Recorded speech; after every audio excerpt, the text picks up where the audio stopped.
ISIS, this news just came up. If you want to pull this up with the ISIS story, and let's kind of go through this, if you can make it a little bit bigger so the viewers can see it. So here we go. Biden, U.S. raid in Syria killed top ISIS leader. Go a little lower so we can read it in a mic if you can give us some thoughts on this. President Biden said on Thursday that the U.S. raid in northwestern Syria killed top ISIS leader Abu Ibrahim al-Hashimi al-Qurashi.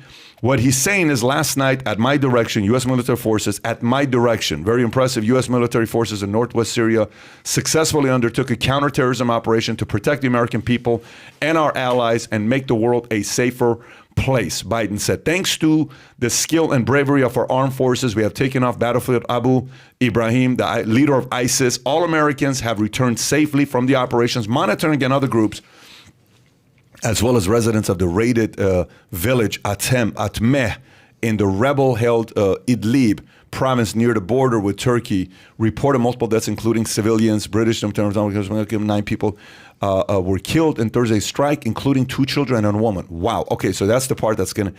British monetary group, the Syrian Observatory for Human Rights, said at least 9 people were killed in Thursday's strike, including 2 children and a woman.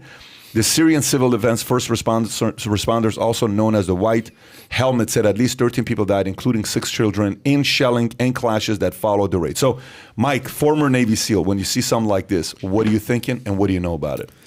Well, in terms of detail that I know about it is basically zero. With it being this new and me having been out as long as I have, I have no connections as to any pertinent details. But what I will say is that stuff like this takes place pretty regularly. From a timing standpoint, it's easy to look at it and say it's a shell game of, hey, things are going bad, so let me do something like this. There's a potential for that, no two ways about it. But I think it's always good when things like this happen, as it relates to keeping terrorist groups accountable overseas and keeping the pressure on them there so that they feel the heat there, and it's harder for them to execute things over here. But I just don't I don't like the timing of it. I guess it does seem a little convenient because we haven't done anything over there. His debacle or botched abortion of a withdrawal from Afghanistan. To me still stings and always will for most guys who have had any involvement in the war on terror in the last 20 years. And so it's hard for me not to have some bias coming into a story like this just because of how badly he's fumbled military policy in the short year that he's been at the helm, if you can even call it that. By the way, Tyler, can you go copy-paste his name and go on Google, copy-paste his name, Abu, I've never even heard of her. Yeah, so. yeah. Go on Google and let's read the Wikipedia because I've been going through the Wikipedia. Go a little lower. Yeah, go a little lower. The main Wikipedia. It's a little concerning because he's born in October. Go a little lower. There you go. Okay, good. Make it bigger. Let's see. Born in October 1976, February 3rd, 2022. Was an Iraqi Islamist and the second leader. Okay, so he was second in command of the Islamic State. His appointment by a Shura council was announced by the Islamic State media 31st of October 2019, less than a week after the death of previous leader Abu Bakr. Okay, so he got appointed after the U.S. Rewards of Justice program was offering $10 million in exchange for information leading to his apprehension. So does Biden get the $10 million? On February 3rd, 2022, he killed himself. Yes, and there's members more of his detail on family Wikipedia than even by triggering an explosive device during a counterterrorism raid by U.S. Joint Special Operations Command. Wait, so he killed himself? So he did the same thing that Baghdadi did, is he blew himself up when they were coming to get him. Remember, they sent the dogs after Baghdadi to the cave, and he blew himself up. He's not going to give you the pride of killing him. He's going to do it himself. Yeah. And his family, which is nice. Okay, so explain that, by the way. You'd rather kill yourself, set off an explosive, kill yourself and your family, rather than being taken out by infidels? I wouldn't. Explain that. But I wish I could. No, from their mentality. You spend time over there. How does that work? Well, I mean, to me, it doesn't. Again, trying to understand the mindset and the mentality of these guys, even though, know your enemy and you want to understand who you're fighting, is very, very difficult for that reason, is that there's such a disparity culturally between here and there and religious, values and things of that nature that it makes it I'll say for me, even not being a religious guy, really, really difficult to understand what the mentality is there. I mean, I can't understand him doing what he does to begin with, let alone killing himself. But it's such a backwards mentality as far as the way that, you know, hardline extremist guys in these networks and such,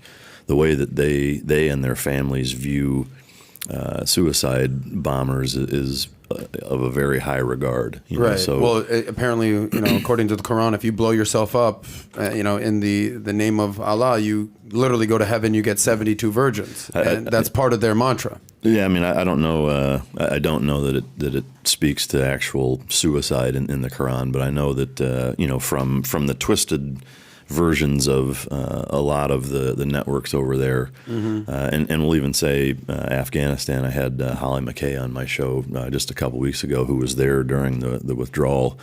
You know, and the viewpoint and stance that a lot of that culture, you know, kind of looks at as far as the suicide bomber mentality is that those, let's say there's a 17-year-old son and you know, he blows himself up at a checkpoint and what have you, is that family is now almost considered royalty. Like they're paid, they're revered, they're held at a really high standard societally. Because their son blew himself up. Like now the family is revered. Right, and so other families see that and they encourage their kids to do it, and These are their kids heroes. want to do it. These are our sports figures, our actors. Yeah, I mean, they're like, that's wild. There'd be man. suicide bomber baseball cards here before too long, probably. I'll tell you one thing. I actually had an Uber ride from Fort Lauderdale to Miami.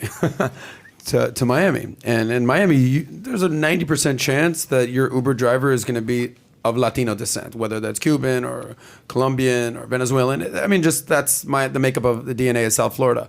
This particular man was actually Palestinian. And we got into a whole long conversation. He's like, so where are you from?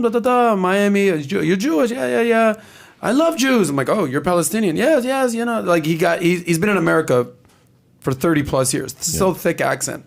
And we had a very unique conversation, you know, a Jew and a Palestinian driver. And we actually exchanged numbers, and it was actually on New Year's. He actually picked us up later. Point is, we had a great time.